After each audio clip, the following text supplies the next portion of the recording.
TBC Tamil News. டிபிசியின் தலைப்புச் செய்திகள். பேச்சு நடத்த தயார் தமிழ் தேசிய கட்சிகளுக்கு கஜேந்திரகுமார் அழைப்பு விடுத்திருக்கிறார்.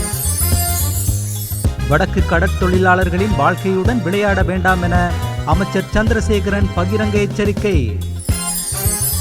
மாவீரர்களை பயன்படுத்தி சிலர் அரசியல் செய்வதாக இலங்கை தமிழரசுக் கட்சியின் பாராளுமன்ற உறுப்பினர் ராசமாணிக்கம் சாணக்கியன் குற்றம் சாட்டியுள்ளார்.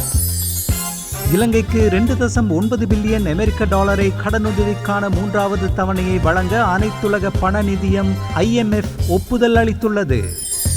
அவைகள் இன்றைய டிபிசியின் தலைப்புச் செய்திகள்.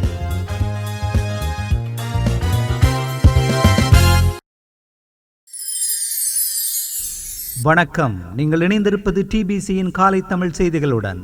இனி விரிவான செய்திகளை பார்ப்போம். தமிழ் மக்கள் பேரவையின் தீர்வு திட்ட முன்மொழிவை அடிப்படையாக வைத்து ஏனைய தமிழ் தேசிய கட்சிகளுடன் பேச்சுவார்த்தைகளை நடத்துவதற்கு தயாராக இருப்பதாக தமிழ் தேசிய மக்கள் முன்னணியின் தலைவரும் யாழ்ப்பாண மாவட்ட நாடாளுமன்ற உறுப்பினருமான சட்டத்தரணி கஜேந்திரகுமார் பொன்னம்பலம் தெரிவித்துள்ளார். இது தொடர்பில் ஊடகங்களில் அவர் மேலும் கூறியதாவது: நாடாளுமன்ற தேர்தல் நிறைவடைந்துள்ளது. இந்த தேர்தலின் முடிவுகளை நாம் பார்க்கின்ற போது தேசிய மக்கள் சக்தி 3/2 பெரும்பான்மை பெற்றுக்கொண்டுள்ளது. இவ்வாறான நிலையில் அவர்கள் அடுத்து வரும் காலப்பகுதியில் புதிய அரசமைப்பை உருவாக்குவதற்கான செயற்பாடுகளை ஆரம்பிப்பார்கள் என்று எதிர்பார்க்கின்றோம். இந்த தருணத்தில் அவர்கள் ஏலவே மைத்திரி ரணில் கூட்டாட்சி அரசியல் முன்னெடுக்கப்பட்ட ஒற்றையாட்சியை மையப்படுத்திய புதிய அரசியமைப்புக்கான இடைக்கால அறிக்கையிலிருந்து ஆரம்பிக்க உள்ளதாக அறிவித்துள்ளனர். குறித்த இடைக்கால அறிக்கையானது தமிழ் மக்களின் அபிலாசைகளை பூர்த்தி செய்வதாக இல்லை. அது ஒற்றையாட்சியை முழுமையாக ஏற்றுக்கொண்டுள்ள ஒன்றாகும். ஆகவே குறித்த இடைக்கால அறிக்கையை தேசிய மக்கள் சக்தி அரசு முன்னெடுப்பதை ஏற்றுக்கொள்ள முடியாது. தேசிய மக்கள் சக்திக்கு 3/2 பெரும்பான்மை காணப்படுவதன் காரணமாக அவர்கள் எந்தவிதமான முடிவுகளுக்கும் செல்ல முடியும். ஆனால் தமிழ் மக்களின் விருப்பத்துக்கு மாறாக அவர்கள் செயற்படுகின்றார்களா என்பதை வெளிப்படுத்த வேண்டும். அதற்காக தமிழ் மக்களின் அபிலாஷைகளை பூர்த்தி செய்கின்ற வகையில் தயாரிக்கப்பட்ட தமிழ் மக்கள் பேரவையின் அரசியல் தீர்வுக்கான வரைவை அடிப்படையாக வைத்து ஏனைய தமிழ் கட்சிகளுடன் பேச்சுக்களை நடத்துவதற்கு நாம் தயாராக உள்ளோம். குறித்த வரைவு தயாரிக்கப்பட்ட போது சுமந்திரன் தவிர ஏனைய கட்சிகள் அனைத்து பிரதிநிதிகளும் பங்கேற்றிருந்தார்கள். துரதிருஷ்டவசமாக தொடர்ச்சியாக அவர்களின் பங்கேற்பு முழுமை பெறும் வரையில் நீடித்திருக்கவில்லை. இவ்வாறாயினும் கொள்கை அளவில் அனைவரும் தமிழ் மக்கள் பேரவையின் வரைவை ஏற்றுக்கொண்டுள்ள நிலையில் அதனை மையப்படுத்தி பேச்சுக்களை ஆரம்பிப்பது பொருத்தமானதாக இருக்கும். இந்த செயற்பாட்டை முன்னெடுப்பதற்கும் ஏனையவர்கள் அதில் பங்கேற்பதற்குமான பகிரங்க அறிவிப்பை நாம் விடுக்கின்றோம் என்றார் கஜேந்திரகுமார் பொன்னம்பலம்.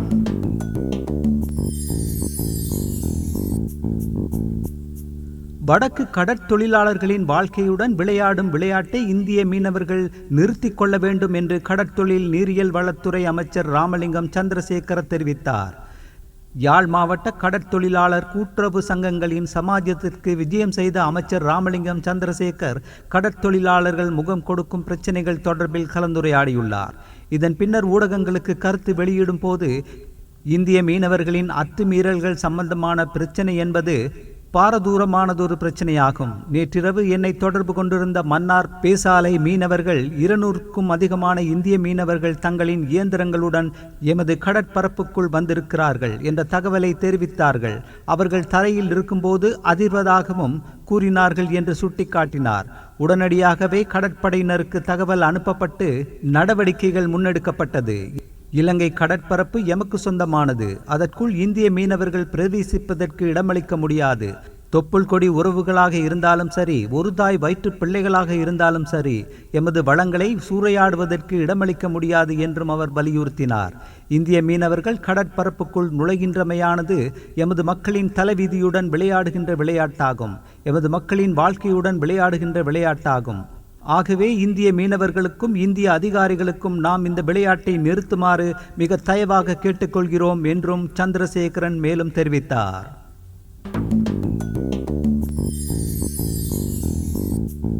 ராமேஸ்வரம் பகுதியிலிருந்து குறித்த பயணிகள் கப்பல் சேவையை முன்னெடுப்பதற்கான இடவசதிகள் தொடர்பில் தமிழக கடல்சார் துறையின் தலைவர் வள்ளலார் தலைமையிலான அதிகாரிகள் ஆராய்ந்துள்ளனர்.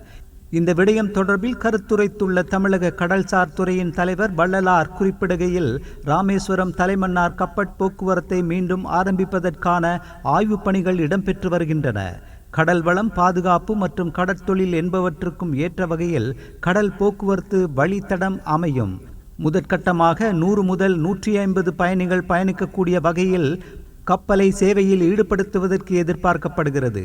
அதன் பின்னர் பாம்பன், குத்துக்கால், அக்னி தீர்த்தம், வில்லுத்தூண்டி தீர்த்தம், தனுஷ்கோடி, குருசடை தீவு உள்ளிட்ட சுற்றுலா தலங்களை படகில் பார்வையிடும் வகையில் கப்பல் போக்குவரத்து முன்னெடுக்க எதிர்பார்க்கப்படுகிறது என்றார். ராமேஸ்வரம் தனுஷ்கோடியிலிருந்து தலைமன்னார் வரை 1914ஆம் ஆண்டு முதல் 1964ஆம் ஆண்டு வரை கப்பல் போக்குவரத்து இயக்கப்பட்டதாக தரவுகள் தெரிவிக்கின்றன. பின்னர் ஏற்பட்ட காலநிலை சீர்கேடு மற்றும் இலங்கையின் உள்நாட்டு யுத்தம் என்பவற்றின் காரணமாக குறித்த கப்பல் சேவை நிறுத்தப்பட்டமை குறிப்பிடத்தக்கது. மாவீரர்களை பயன்படுத்தி சிலர் அரசியல் செய்வதாக இலங்கை தமிழரசுக் கட்சியின் மட்டக்களப்பு மாவட்ட பாராளுமன்ற உறுப்பினர் ராசமாணிக்கம் சாணக்கியன் குற்றம் சாட்டியுள்ளார். மட்டக்களப்பு குருமன்வெளியில் நடைபெற்ற வரவேற்பு நிகழ்வொன்றின் போதே இதனை அவர் தெரிவித்தார். அவர் மேலும் தெரிவிக்கையில், இது மாவீரர்களுக்கான உரிய அஞ்சலி செலுத்துகின்ற மாதமாகும். எங்களுடைய மக்கள் ஒன்றிணைந்து மாவீரர் துயிலும் இல்லங்களை துப்புரவு செய்து வருகின்றார்கள். இவற்றை விட சிலர் மாவீரர் துயிலும் இல்லங்களையும் மாவீரர்களையும் வைத்து அரசியல் செய்து கொண்டிருக்கிறார்கள். இம்மாத 27ஆம் தேதி மாவீரர்களுக்கு அஞ்சலி செலுத்துவதற்காக மக்களோடு மக்களாக இருந்து நாங்களும் செயற்படுவோம்.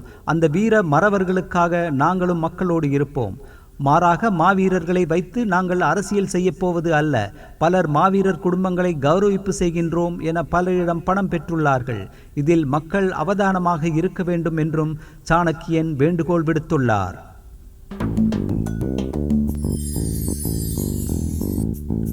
பொதுமக்கள் பிரதிநிதிகளும் கொடுப்பனவுகளை பெறுவதில்லை என கடற்தொழில் மற்றும் நீரியல் வள அமைச்சர் ரத்ன கமகே தெரிவித்துள்ளார்.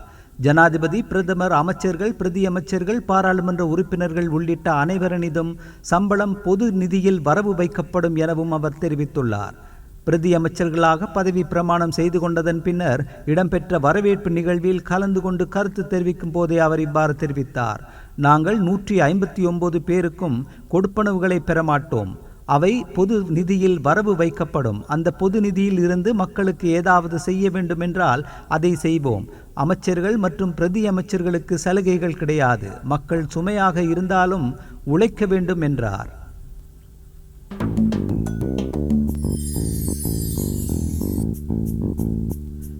இன்று முதல் 3 நாட்களுக்கு பாராளுமன்ற உறுப்பினர்களுக்கான விசேட செயலமர்வு நடைபெறவுள்ளது. குறித்த செயலமர்வு காலை 9:30 மணி முதல் 4 மணி வரை நடைபெறவுள்ளதாக பாராளுமன்ற செயலாளர் நாயகம் குஷானிஸ் ரோஹணதீர தெரிவித்துள்ளார். இந்த செயலமர்வில் பாராளுமன்ற உறுப்பினர்களின் வகிப்பாகம், பாராளுமன்ற சிறப்புரிமைகள், பாராளுமன்றத்தின் சட்டவாக்க செயற்பாடுகள், பாராளுமன்ற குழு முறைமை, பாராளுமன்ற நிலையியல் கட்டளைகள், அரசியலமைப்பின் ஏற்பாடுகள் தொடர்பில் பாராளுமன்ற உறுப்பினர்களுக்கு அறிவுறுத்தல்கள் வழங்கப்படவுள்ளன என்றும் குசானி தெரிவித்துள்ளார்.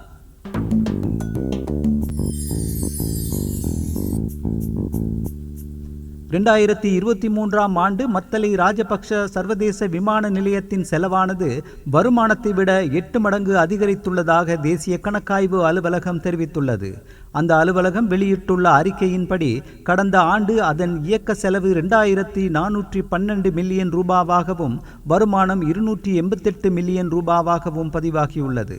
இதன்படி 2023ஆம் ஆண்டு மத்தள ராஜபக்ஷ சர்வதேச விமான நிலையத்தின் 2124 மில்லியன் ரூபாய் நட்டம் ஏற்பட்டுள்ளதாக தேசிய கணக்காய்வு அலுவலகம் வெளியிட்டுள்ள அறிக்கையில் குறிப்பிடப்பட்டுள்ளது.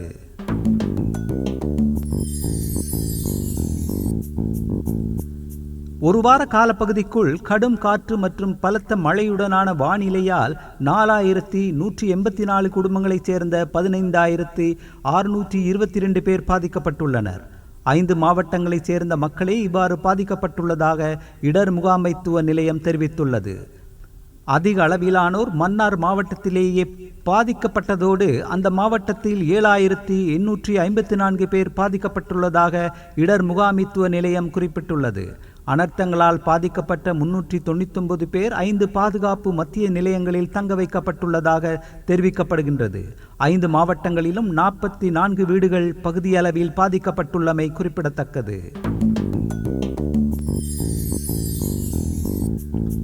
சட்டவிரோத மீன்பிடியில் ஈடுபட்ட குற்றச்சாட்டில் இந்த வருடத்தின் இதுவரையான காலப்பகுதியில் 497 இந்திய மீனவர்கள் கைது செய்யப்பட்டுள்ளதாக இலங்கை கடற்படை தெரிவித்துள்ளது.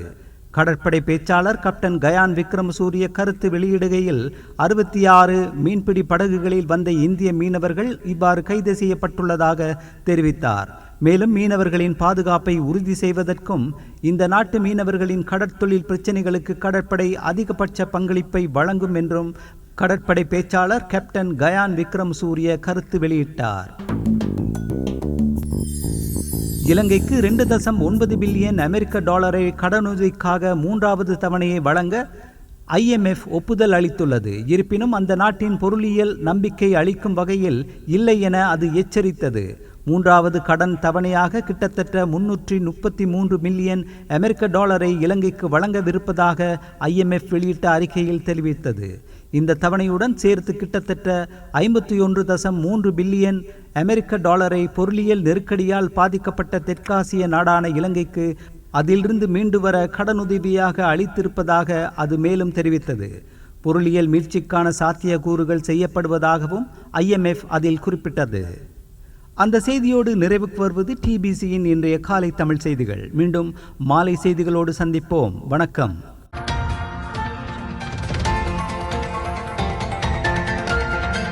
TBC Tamil News.